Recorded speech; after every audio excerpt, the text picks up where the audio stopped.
আসসালামু আলাইকুম। কাশ্মীরাস কিচেনে সবাইকে শুভেচ্ছা জানাচ্ছি আরো একটি রেসিপি দেখার জন্য। আমার আজকের রেসিপি ঘুগনি। খুবই জনপ্রিয় কমন একটি রেসিপি, আমরা সবাই প্রায় বাড়িতেই বানিয়ে থাকি। তবে রাস্তার পাশে দোকান থেকে যে ঘুগনি গন্ধ ভেসে আসে সেটা কিন্তু সবার কাছে খুবই লোভনীয় মনে হয়। আজকে চেষ্টা করব একদম দোকানের মতো স্বাদে ও গন্ধে ঘুগনি বানিয়ে ফেলার, আর দোকানের মতোই সার্ভ করার। চলুন রেসিপিটা শুরু করি। প্রথমেই আমি এখানে নিয়ে নিয়েছি মটর, এটাকে আমি সারা রাত ভিজিয়ে রেখেছিলাম।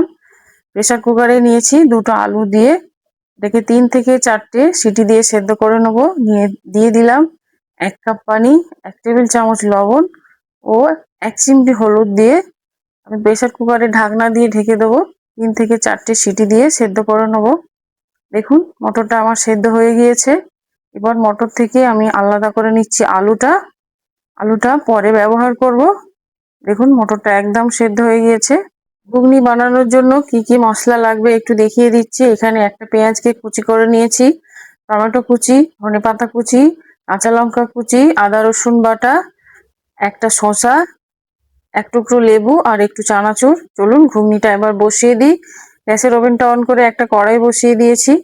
দেখুন এর মধ্যে দিয়ে দিলাম 2 টেবিল চামচ সরিষার তেল। তেলটা গরম হলে ওর মধ্যে দিয়ে দিচ্ছি 1/2 টেবিল চামচ গোটা জিরে ও একটা শুকনো লঙ্কা আর 8 থেকে 10টা কারি পাতা। এই সবগুলো হালকা ভেজে নিচ্ছি। যখন হালকা একটু সেন্ট উঠবে তখন এর মধ্যে দিয়ে দেবো কুচিয়ে রাখা পেঁয়াজ। পেঁয়াজটাকে আমি খুব ভালোভাবে ভেজে নেবো একদম লাল লাল করে। দেখুন পেঁয়াজটা আমি ভেজে নিচ্ছি। পেঁয়াজটা আমার ভাজা হয়ে গিয়েছে। এবার এর মধ্যে দিয়ে দেবো 1/2 টেবিল চামচ লবণ। লবণ দিয়ে পেঁয়াজের সঙ্গে খুব ভালোভাবে মিশিয়ে নিচ্ছি। এবার দিয়ে দিচ্ছি আদা রসুন বাটা। আদা রসুন বাটার আগে লবণটা দিলাম, কারণ আদা রসুন তেলের মধ্যে পড়লে আদাটা কিন্তু খুব ছিটিয়ে ওঠে। লবণটা দিয়ে দিলে কিন্তু আদাটা ছিটিয়ে উঠবে না। দেখুন আদাটাও আমি ভেজে নিচ্ছি। এবার এর মধ্যে দিয়ে দিচ্ছি টুকরো করা টমেটো। টমেটোটাও মশলার সঙ্গে খুব ভালোভাবে মিশিয়ে নিচ্ছি। এখানে কিন্তু গ্যাসের ফ্লেমটা আমি একদমই লো রাখবো। এবার এর মধ্যে দিয়ে দিচ্ছি 1 টেবিল চামচ লঙ্কার গুঁড়ো। লঙ্কার গুঁড়ো খুব ভালোভাবে মিশিয়ে নিচ্ছি। যে কোনো রান্নায় আপনি যদি মশলা ধাপে ধাপে ব্যবহার করেন তাহলে আপনার রান্নার কালারও খুব সুন্দর হবে আর টেস্টটাও খুব ভালো আসবে। লঙ্কার গুঁড়ো দিয়ে আগে খুব ভালোভাবে ভেজে নিলাম। এবার এর মধ্যে দিয়ে দেবো 1/2 টেবিল চামচ হলুদ গুঁড়ো।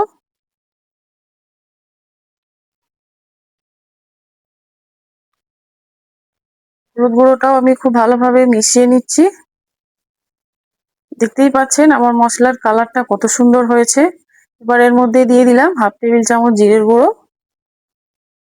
সব মশলাগুলো ভাজা হয়ে গিয়েছে। এবার এর মধ্যে দিয়ে দিচ্ছি সেদ্ধ করে রাখা মটর। সব মটরগুলো আমি মশলার মধ্যে দিয়ে দেবো। এবার ঘুগনিটাকে আমি খুব ভালোভাবে মিশিয়ে নিচ্ছি মশলার সঙ্গে। যেহেতু মটরটা একদম শুকনো লাগছে তাই ওর মধ্যে একটু পানি দিয়ে দিলাম। এবার ঘুগনিটা আমি ফুটে আসা পর্যন্ত অপেক্ষা করব।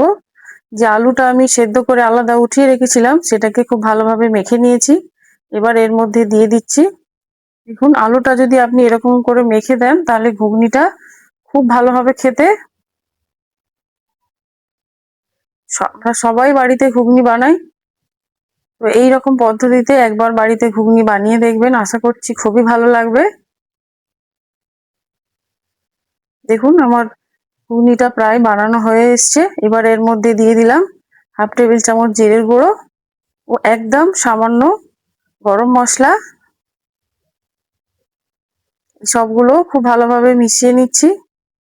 সব শেষে দিয়ে দেবো ধনেপাতা কুচি। অনেকেই কিন্তু দেখি রান্নার মধ্যে সবকিছু মশলা একসঙ্গে দিয়ে দেয়, জিরে গুঁড়ো, হলুদ গুঁড়ো, লঙ্কা গুঁড়ো, ধনিয়ার গুঁড়ো। তাতে কিন্তু রান্নার কালারটাও ভালো হয় না আর টেস্টটাও ভালো আসে না। প্রত্যেকটা রান্নায় যদি ধাপে ধাপে মশলা দেওয়া হয় তাহলে রান্নার টেস্টটা কিন্তু খুবই ভালো হয় আর কালারটাও খুব ভালো হয়। দেখুন আমার ঘুগনিটা পুরোপুরি হয়ে গিয়েছে। এবার আমি গ্যাসের ওভেনটা অফ করে ঘুগনিটাকে ঢাকা দিয়ে দেবো। চলুন এবার ঘুগনিটা একটু সার্ভ করে নিই। একটা বোল নিয়েছি, এর মধ্যে আবার একে একে আমি ঘুগনিটা দিয়ে দেবো।